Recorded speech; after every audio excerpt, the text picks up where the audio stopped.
For over 15 years, PwC's Governance Insights Center has surveyed public company directors to try to better understand their perspectives on a variety of contemporary governance issues. And we've just published our 2022 Annual Corporate Director Survey. Over 700 public company board members responded to this survey, providing us insights into what's really happening in their boardroom. So Leah, what stood out to you from this year's survey?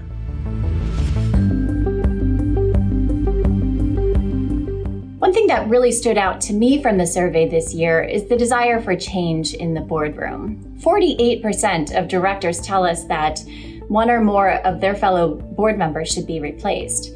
19% said it's not just one board member who needs to go, but two or more than two. At the same time, we're also hearing increased criticism of boardroom behaviors. Growing numbers of directors are pointing things out like their peers overstepping the bounds of their authority, or on the flip side, being unwilling to challenge management.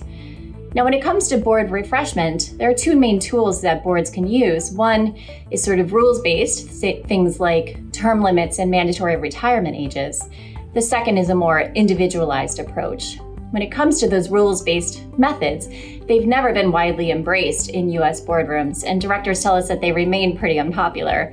70% of directors this year told us that they don't think their board would impose a term limit of 12 years or less. 62% of directors tell us that they don't think their board would use a retirement age. Where does this leave boards? Well, while investors are pushing boards to look closely at their composition, and directors themselves are saying that change might be needed, this really leaves them relying on board leadership to make the changes necessary.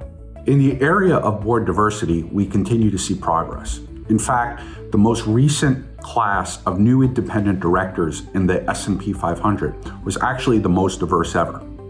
In terms of the survey, first, the good news. The overwhelming majority of board members continue to say that board diversity enhances board performance and that their boards have taken action over the last 2 years to become more diverse.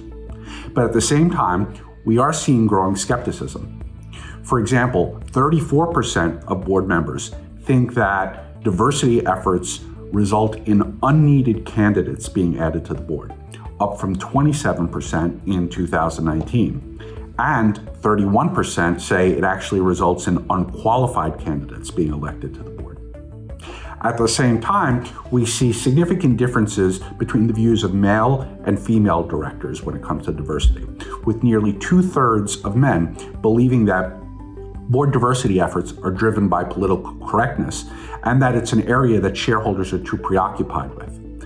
Compare this to less than 1/3 of women who feel the same. Board diversity, of course, is a critical component of ESG, one of the most common topics of conversation in corporate governance today. When we asked about ESG in our survey, we see that boards are making strides in some areas, but there are still some disconnects between what boards are doing and what shareholders sort of want to see.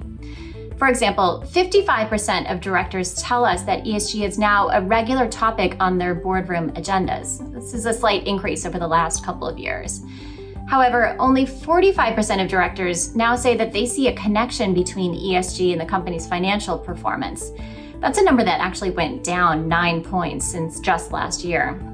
We also saw a decreasing percentage of directors who say that ESG is tied to the company's strategy.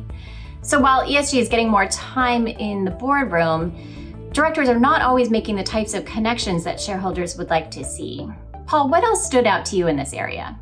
On the topic of ESG, we also saw some very interesting differences emerge between the views of large company directors and that of smaller company directors. In almost all other areas of our survey, we really don't see these differences. But ESG is clearly an exception, and here are a few examples. First, when we asked whether board members think ESG issues are linked to the company's strategy, 73% of directors at large companies agree. But only 40% of directors at smaller companies say the same thing. A second area is the focus on climate change, and this really stood out. Almost 3/4 of directors at large companies say their boards have discussed climate change over the last year, compared to only 27% of small companies.